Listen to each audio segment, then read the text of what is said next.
বাবা নিজে খুব গান গাইতে ভালোবাসতেন এবং গান পছন্দ করতেন। সকলকে নিয়ে গান গানের আসর বসানো হতো আমাদের বাড়িতে মাঝে মধ্যেই আগে। তো তাছাড়াও বাবার আরও অনেক অবদান আমার জীবনে আছে। সেই বাবাকে নিয়েই একটি গান আমি ছোট্ট করে, যেটি একটি শুধু বাবা মানে পরমেশ্বর পিতার উদ্দেশ্য বলা যেতে পারে আর কি গানটি।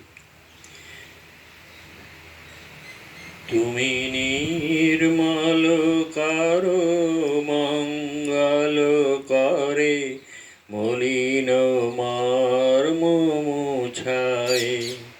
তুমি নির্মল করো মঙ্গল করে, মলিন মর্ম মুছায়।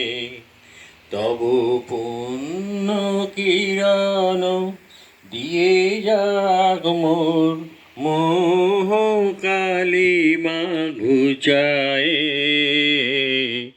মলিন মর্ম মুছায়। তুমি নির্মল করো মঙ্গল করে, মলিন মর্ম মুছায়। এটুকুই তো।